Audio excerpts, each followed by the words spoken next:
আমার মনে হয় আমরা সবাই আমাদের দৈনন্দিন জগতের পদার্থের তিনটা অবস্থা সম্পর্কে জানি। অতি উচ্চ তাপমাত্রায় পদার্থের চতুর্থ একটা অবস্থা পাওয়া যায়। তবে যে তিনটা অবস্থা নিয়ে আমরা সাধারণত কাজ করি সেগুলো হলো সলিড বা কঠিন পদার্থ, লিকুইড বা তরল পদার্থ, নীলে লিখছি যদিও নীলই হতে হবে এমন নয়, অথবা গ্যাস বা বায়বীয় পদার্থ। আমাদের এই সাধারণ ধারণাটা আছে এবং আমার মনে হয় পানি হলো সবচেয়ে ভালো উদাহরণ। পানি কঠিন অবস্থা প্রাপ্ত হয় যখন তা ঠান্ডা, আপেক্ষিকভাবে ঠান্ডা, এবং যদি গরম করেন তবে তরল অবস্থায় থাকে এবং আরও গরম করলে গ্যাসীয় অবস্থায় যাবে। তাহলে আপনি ঠান্ডা থেকে উষ্ণ অবস্থায় যাচ্ছেন। পানির বেলায় যখন তা কঠিন তখন তাকে বলা হয় আইস বা বরফ, আর যখন সেটা তরল কিছু লোক তাকে আইস ওয়াটার বলে, তবে আমরা একে লিকুইড ওয়াটার বলবো। আমরা জানি সেটা কি। এবং গ্যাসীয় অবস্থায় এটা হচ্ছে বাষ্প বা ভ্যাপার বা স্টিম, ভেপার অর স্টিম। চলুন ভেবে দেখি পানির বেলায়, পরে অন্য অণু নিয়ে কাজ করা যাবে। তো পানির বেলায় কেন ঠান্ডা হলে তা কঠিন হয় আর গরম করলে কেনই বা তা তরল হয়? আমার কাছে মনে হয় তরল খুবই আশ্চর্যজনক একটা পদার্থ। আপনি তাকে কখনো পেরেক দিয়ে আটকাতে পারবেন না। এভাবে কখনো চিন্তা করেছেন কিনা জানি না। আবার গ্যাসকেও পারবেন না। চলুন একটা পানির অণু আঁকি, ওয়াটার মলিকিউল। এখানে অক্সিজেন আছে, দুইটা হাইড্রোজেনের সাথে বন্ধন আছে,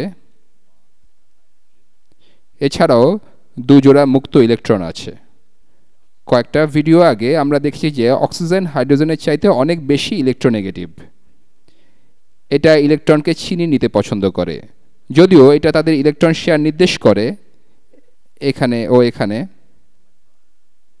এখানে এই লাইনগুলোর দুপাশে হাইড্রোজেন অক্সিজেন ইলেকট্রন শেয়ার করছে, এভাবে দেখানো হয়। কিন্তু আমরা জানি অক্সিজেনের ইলেকট্রোনেগেটিভিটির জন্য অক্সিজেন এই ইলেকট্রনগুলোকে ছিনিয়ে নেয় এবং এরা হাইড্রোজেনের পাশে থাকার চাইতে অক্সিজেনের পাশেই বেশি থাকে, এবং ফলাফলটা দাঁড়ায় যে অণুর অক্সিজেনের দিকে খানিকটা নেগেটিভ চার্জ তৈরি হয়। আমরা আগে এ ব্যাপারে খানিকটা বলেছিলাম। আর হাইড্রোজেন সাইডে খানিকটা পজিটিভ আয়ন তৈরি হয়, স্লাইটলি পজিটিভ চার্জ। ঠিক এখানে স্লাইটলি পজিটিভ। এখন এই অণুগুলোর যদি খুব কম পরিমাণ গতিশক্তি থাকে, এরা যদি খুব বেশি নড়াচড়া না করে, তখন হাইড্রোজেনের পজিটিভ সাইড অন্য অণুর অক্সিজেনের নেগেটিভ সাইডের প্রতি আকৃষ্ট হয়। আমি আরও কয়েকটা অণু আঁকি। যদি কোনো পদার্থের অবস্থা সম্পর্কে জানতে হয় তবে জানতে হবে যে তার অণুগুলো কেমন আচরণ করছে। কেবল পরমাণুদের অণুর ভেতরে আচরণ জানলেই চলবে না। ধরি আমার অনেকগুলো অক্সিজেন অণু আছে, আমি এটা কপি ও পেস্ট করছি। অনেকগুলো অক্সিজেন আছে এবং হাইড্রোজেন এই অক্সিজেনের কাছে থাকতে চাইবে, কারণ এর পার্শিয়াল নেগেটিভ চার্জ আছে আর হাইড্রোজেনের আছে পার্শিয়াল পজিটিভ চার্জ। আমি আরেকটা আঁকছি। এখানে হয়তো আমরা পাবো, পরিষ্কার করার জন্য বলছি, এখানে একটা অক্সিজেন থাকতে চাইবে, অন্য রঙে করি, কারণ এর পার্শিয়াল নেগেটিভ চার্জ আছে এখানে, এবং এটা দুই হাইড্রোজেনের সাথে যুক্ত। এখানে এদের পার্শিয়াল পজিটিভ চার্জ আছে। আপনারা এখানে একটা ঘরের চালের মতো কাঠামো দেখতে পাচ্ছেন, ল্যাটার স্ট্রাকচার। আমি বন্ধনগুলো যোগ করে দিই যেগুলো কণাগুলোর মাঝে অবস্থান করছে। এদের বলে পোলার বন্ড, কারণ এই অণুগুলো হলো পোলার। দেখতে পাচ্ছেন যে এটা একটা ল্যাটার স্ট্রাকচার বা ঘরের চালের মতো কাঠামো তৈরি করেছে। যদি এই প্রত্যেকটা অণুর যথেষ্ট গতিশক্তি না থাকে তবে বলা যায় যে পদার্থটার গড় গতিশক্তি কম। আমরা জানি গড় গতিশক্তি হলো তাপমাত্রা। তাহলে এই কাঠামোটা হবে কঠিন। এই অণুগুলো একে অন্যের সাপেক্ষে নড়বে না। আমি আরও অনেক অণু আঁকতে পারি, এরা কেউই নড়বে না একে অন্যের সাপেক্ষে। কিন্তু মূল বিষয়টা হলো এরা যে কাঠামোটা তৈরি করছে সেটা, এই নির্দিষ্ট কাঠামোটা কঠিন অবস্থার।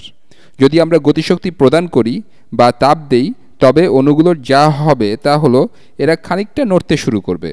আমি ভাইব্রেশন বোঝাতে কার্টুনিস্টদের মতো করে কোটেশন দিচ্ছি। যদিও এটা খুব একটা বৈজ্ঞানিক ব্যাপার নয়, তবে তারা ভাইব্রেট করতে থাকবে বা নড়তে থাকবে। আমি এবার তীর চিহ্ন দিয়ে বোঝাচ্ছি যে এরা নড়ছে, শুধু ডানে বামে নাও, উপরে নিচেও তীর চিহ্ন দিতে হবে। যখন আপনি কঠিন বস্তুতে আরও তাপ দেন তবে এরা কাঠামোটা রাখতে চাইবে, নিজেদের সাপেক্ষে নড়বে না, কিন্তু তারা এই তাপশক্তিকে গতিশক্তিতে রূপান্তর করবে, আর সেই গতিশক্তি অণুর এই ভাইব্রেশনের মধ্য দিয়ে প্রকাশ পাবে। এখন যদি আপনি অণুগুলোকে যথেষ্ট পরিমাণ ভাইব্রেট করতে পারেন, যা যথেষ্ট পরিমাণ গতিশক্তি এদের দিতে পারে, তবে কি মনে হয়? এই অণুটা যথেষ্ট ভাইব্রেট করছে এবং এটা ক্রমশ আরও ভাইব্রেট করবে যখন আপনি ক্রমাগত তাপ দিতে থাকবেন। এক পর্যায়ে যে পোলার বন্ধনগুলো এদের মাঝে আছে তা এই ভাইব্রেশনকে সামলে রাখতে পারবে না। একবার যখন এটা ঘটবে তখন অণুগুলো, আমি আরও কয়েকটা আঁকি, এটা যখন একবার ঘটবে তখন অণুগুলো পরস্পরকে ছেড়ে দেবে, এরা পরস্পরকে ছেড়ে দেবে। তো এখন অণুগুলো শিফটিং শুরু করেছে, সরে যাচ্ছে, কিন্তু তারা এখনও আকৃষ্ট। হয়তো এটা এদিকে যাচ্ছে, ওটা যাচ্ছে ওদিকে, এবং অন্যান্য অণু ওইদিকে যাচ্ছে, কিন্তু তারা এখনও পরস্পরের প্রতি আকৃষ্ট। যদিও আমরা গতিশক্তিকে এমন পর্যায়ে নিয়ে গেছি যে তা বন্ধনগুলোকে ভেঙে ফেলেছে, অণুর পোলার দিকগুলোর বন্ধনকে, তবুও অণুগুলোর গতিশক্তি এতটা বেশি নয় যে অণুগুলোকে পুরোপুরি আলাদা করতে পারে। এরা কেবল পরস্পর থেকে খানিকটা দূরে সরে যায়। আর এটা যখন ঘটে তখন পদার্থটা লিকুইড স্টেটে থাকে, তরল অবস্থায় থাকে। এখানে অনেক অণু আছে যারা পরস্পরকে আকর্ষণ করছে, কিন্তু একই সাথে তারা সরেও যাচ্ছে। তাদের সেই কঠিন ল্যাট স্ট্রাকচার বা ঘরের চালের মতো কাঠামো ভেঙে দূরে সরে যাওয়ার মতো গতিশক্তি আছে। যদি আপনি আরও তাপ দেন এই তরলটিকে, তখন এমন পর্যায়ে ভাঙতে পারবেন যে আসলে অণুগুলো একে অপরের কাছে থাকতে পারবে না। যদি সেই পরিমাণ গতিশক্তি দেওয়া হয় তবে তাদের দেখতে এরকম লাগবে। এরা সম্পূর্ণ পৃথক হয়ে যাবে এবং স্বাধীনভাবে ঘোরাঘুরি করে বেড়াবে। স্বাধীনভাবে কথাটা বিশেষভাবে বলা যায় আইডিয়াল গ্যাসের ক্ষেত্রে, কিন্তু সাধারণভাবে যে কোনো গ্যাসে তারা পরস্পরকে স্পর্শ করবে না। তারা হয়তো পরস্পরের সাথে বাড়ি খাবে, কিন্তু তাদের গতিশক্তি এত বেশি যে তারা প্রত্যেকে তাদের কাজ নিজের মতো করতে থাকবে, যুক্ত হবে না। হয়তো এটা আপনার মনে এই ধারণা দিবে যে গ্যাস কেন দেখা যায় না। গ্যাস দেখা খুব কঠিন, কারণ এদের অণুগুলো দূরে দূরে থাকে এবং আলোতে তা কঠিন বা তরলের মতো কাজ করে না। এটাকে আরও বোঝাতে গেলে একটা কঠিন বস্তু, আমি বরফের কথা বলবো না, কারণ বরফ বা পানি সেই দুর্লভ ব্যতিক্রমী পদার্থগুলোর মধ্যে একটা, যার তরল রূপ কঠিন রূপের চেয়ে বেশি ঘন। এ কারণেই বরফ পানিতে ভাসে, হিমবাহ সমুদ্রে ডোবে না এবং পুকুরের পানি পুরোপুরি জমে যায় না। কিন্তু যেহেতু পানি ব্যতীত বেশিরভাগ ক্ষেত্রে তরল অবস্থা কঠিনের চাইতে কম ঘন, তাই এরা স্বচ্ছ বা এরা খুব বেশি আলো প্রতিফলন করে না। এ সম্পর্কে আমি আর বেশি বলবো না, তবে গ্যাসে এই জিনিসটা বেশি হয়। পানির বেলাও এটা সত্য। তরল অবস্থা গ্যাসীয় অবস্থার চেয়ে বেশি ঘন এবং গ্যাসীয় অবস্থায় অণুগুলো চারিদিকে ঘুরে বেড়াবে এবং পরস্পরের সাথে যুক্ত থাকে না। এজন্য গ্যাসীয় পদার্থের ভেতর দিয়ে বেশি আলো যেতে পারবে। এখন প্রশ্ন হলো, কিভাবে আমরা এটা হিসাব করব যে পানির এই অবস্থা পরিবর্তনের জন্য কতটুকু তাপ প্রয়োজন? এটা ব্যাখ্যার জন্য আমি একটা ফেজ চেঞ্জ ডায়াগ্রাম আঁকব। এটা কোনো কিছুকে সরাসরি বর্ণনা করার একটা চমৎকার পদ্ধতি। ধরি এই অক্ষ হলো আমি যে তাপ দিচ্ছি তার পরিমাণ নির্দেশ করবে এবং এটা হলো তাপমাত্রা। আমি পদার্থের অবস্থা নিয়ে এখনই বলবো। তো তাপ প্রায়ই কিউ দিয়ে প্রকাশ করা হয়। মাঝে মাঝে যখন তাপ পরিবর্তনের কথা বলা হয় তখন ছোট বা বড় হাতের এইচ ব্যবহৃত হয়, তখন সামনে ডেল্টা বসানো হয়। ডেল্টা মানে পরিবর্তন। মাঝে মাঝে এনথালপি কথাটা শোনা যায়। আমি লিখছি এনথালপি। এটা আসলে কি? এটা অনেকটা এমপ্যাথির মতো শোনায়, কিন্তু এটা সম্পূর্ণ একটা ভিন্ন শব্দ বা ভিন্ন ধারণা। এনথালপি আসলে তাপের সাথে সম্পর্কিত। এর সম্পর্ক হিট কন্টেন্টের সাথে। এটা আসলে হিট কন্টেন্টের সাথে সম্পর্কযুক্ত। Hit content. আমাদের জন্য এটুকুই যথেষ্ট যে যখন কেউ বলবে এনথালপি পরিবর্তন, তখন বুঝে নেবেন তাপের পরিবর্তন। আমার ধারণা এই শব্দটা কেবল রসায়নের ছাত্রদের কনফিউজ করার জন্য বা শব্দভাণ্ডারে একটা দুর্বোধ্য শব্দ বাড়ানোর জন্য তৈরি হয়েছে। আসলে যেটা বুঝতে হবে তা হলো হিট কন্টেন্ট বা এনথালপি পরিবর্তন মানে তাপের পরিবর্তন। মনে রাখার জন্য বলি যে টার্মগুলো আমরা পেয়েছি, হিট, গতিশক্তি, পটেনশিয়াল এনার্জি, এনথালপি, হয়তো আপনি মনে করতে পারেন কখন হিট ইউজ করব বা এনথালপি, কিন্তু এরা সবাই শক্তির বিভিন্ন ধরন আর সবাইকে জুলে পরিমাপ করা হয়। জুলে পরিমাপ করা হয়, হয়তো আরও অন্যভাবে মাপা যায়, কিন্তু সাধারণ পদ্ধতি হলো জুল এবং কাজ করার ক্ষমতাই হলো শক্তি। কাজের একক কি? জুল। বল গুণ দূরত্ব। এটা একটা যাই হোক সাইড নোট ছিল, কিন্তু এনথালপি সম্পর্কে জেনে রাখা উচিত, কারণ এটা প্রায়ই রসায়নে ব্যবহৃত হয় আর এটা খুব কনফিউজিং এবং অনেক সময় দুর্বোধ্যও মনে হয়। কারণ এনথালপি কি? আমি আমার বাস্তব জীবনে এনথালপি বুঝি না। এটা আসলে হিট কন্টেন্ট, আর কিছুই না। যাই হোক, এই অক্ষে আছে হিট, খুব কম পরিমাণ আছে, আর আমি হিট বাড়াচ্ছি, এবং এই অক্ষটা হলো টেম্পারেচার। টেম্পারেচার, কম তাপমাত্রায় আমি এখানে আছি, এবং আমি যত তাপ দিব আমার তাপমাত্রা বাড়বে। তাপমাত্রা হলো গড় গতিশক্তি। ধরি আমি কঠিন অবস্থায় আছি, আমি কঠিন অবস্থাটা পার্পেলে আঁকছি, বেগুনি রঙে আঁকছি। যখন আমি তাপ দিব, আমি বেগুনি অলরেডি ব্যবহার করছি, আমি ম্যাজেন্টা ইউজ করলাম। আমি যখন তাপ দিব তখন আমার তাপমাত্রা বাড়তে থাকবে। তাপ হলো শক্তির একটা রূপ, যা আমি এই অণুগুলোতে যোগ করার ফলে এখানে কি হবে? তাপের ফলে এই অণুগুলো বেশি করে কাঁপা শুরু করবে, বা বলা যায় এদের গতিশক্তি বা গড় গতিশক্তি বেড়ে যাবে, আর এটাই হলো তাপমাত্রা, গড় গতিশক্তি।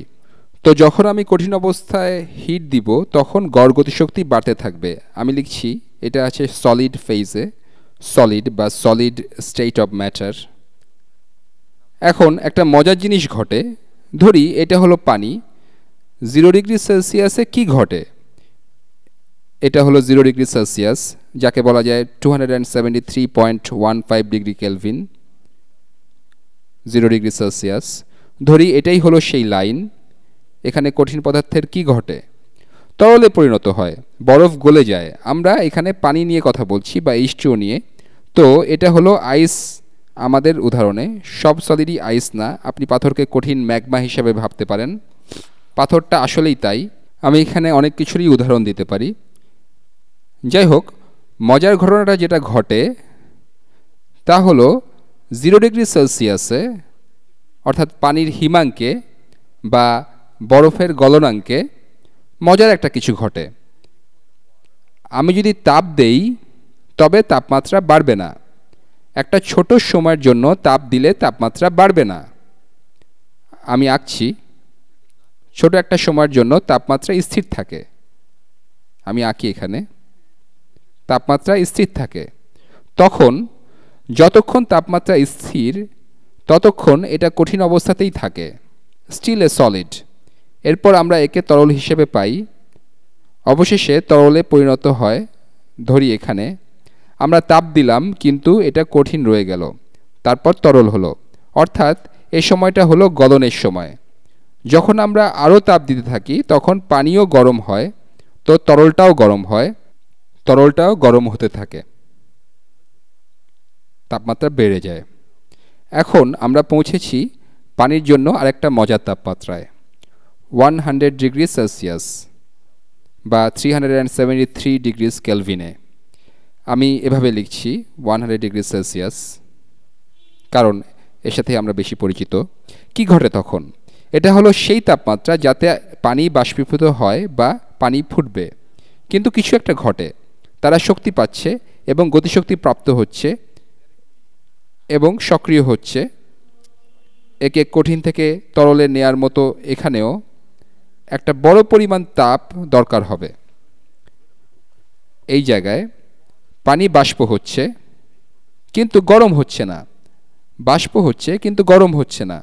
আমরা তাপ দিচ্ছি কিন্তু তাপমাত্রা বাড়ছে না। তাই অচিরেই মনে হবে যে আসলে কি হচ্ছে।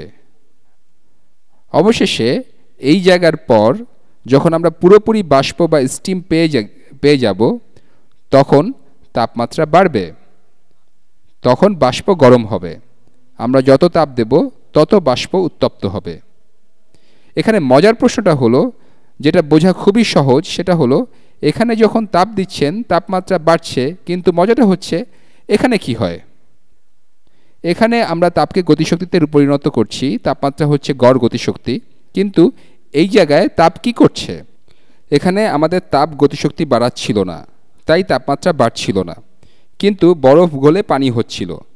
তো ওখানে যা হচ্ছিল তা হলো তাপশক্তি ব্যবহৃত হচ্ছিল এই বন্ধনগুলো ভাঙতে এবং অচিরেই এই অণুগুলোকে একটা উচ্চ শক্তি স্তরে নিতে। আপনি জিজ্ঞেস করতে পারেন উচ্চ শক্তি স্তর সেটা আবার কি? ঠিক আছে, এই তাপ বা গতিশক্তি যদি না থাকতো তবে এই অণুগুলো পরস্পরের অনেক কাছে চলে আসতে চাইতো। উদাহরণস্বরূপ, আমি সাধারণত ভূপৃষ্ঠের উপর থাকতে চাই। আপনি যখন আমাকে একটা প্লেনে তুলে দেবেন তখন আমার অনেক বেশি বিভব শক্তি থাকবে বা পটেনশিয়াল এনার্জি থাকবে, আমার ভূপৃষ্ঠে পতনের বিভব বা পটেনশিয়াল থাকবে। একইভাবে যখন আপনি এই অণুগুলোকে আলাদা করেন এবং পদার্থকে কঠিন থেকে তরলে নিয়ে যান তখন তারা পরস্পরের দিকে আসতে চায়, কিন্তু যেহেতু তাদের গতিশক্তি যথেষ্ট বেশি তাই তারা এটা করতে পারে না। কিন্তু তাদের শক্তি বৃদ্ধি পায়, তাদের আপেক্ষিক বিভব শক্তি বাড়ে, কারণ তারা পরস্পরের দিকে চলে আসতে চায়। তো পরস্পরের দিকে চলে আসার মাধ্যমে তাত্ত্বিকভাবে তারা কিছু কাজ করতে পারে। তো এখানে যা হচ্ছে তা হলো, যখন আমরা তাপ দিচ্ছি, আমরা আসলে এই পরিমাণ তাপ দিচ্ছি, একে বলে হিট অফ ফিউশন, কারণ একই পরিমাণ তাপ লাগবে আমরা যেদিকেই যাই না কেন। যখন আমরা কঠিন থেকে তরলে যাই তখন একে বলা যায় হিট অফ মেল্টিং। যখন আমি বরফ গলিয়ে পানি করতে চাচ্ছি তখন এই তাপটা দিতে হবে। যখন আমরা এদিকে যাচ্ছি উল্টো, তখন এই তাপটা শুষে নিতে হবে, যাতে 0 ডিগ্রি পানি 0 ডিগ্রি বরফে পরিণত হয়। অর্থাৎ আপনি বিভব শক্তি বা পটেনশিয়াল এনার্জি নিয়ে নিচ্ছেন আর অণুগুলোকে আরও কাছে নিয়ে আসছেন। তো এটাকে এভাবে ভাবতে পারেন, এখানে তাপটা গতিশক্তিতে বদলে যাচ্ছে, তারপর যখন অবস্থার পরিবর্তন হচ্ছে কঠিন থেকে তরলে, তখন সিস্টেমে বিভব শক্তি সরবরাহ করতে তাপটুকু ব্যবহৃত হচ্ছে, বা বলা যায় অণুগুলোকে আলাদা করতে, তাদের পটেনশিয়াল এনার্জি দিতে। যদি আপনি আমাকে পৃথিবী থেকে আলাদা করতে চান তবে আপনি আমাকে পটেনশিয়াল এনার্জি দিচ্ছেন, কারণ অভিকর্ষ আমাকে মাটিতে ফিরিয়ে আনতে চায়, আর মাটিতে ফেরার সময় আমি কিছু কাজ করব। যেমন জলপ্রপাত কাজ করে, টারবাইন ঘোরাতে পারে, একগুচ্ছ পরন্ত আমিও বা মানুষও একটা টারবাইন ঘোরাতে পারবে।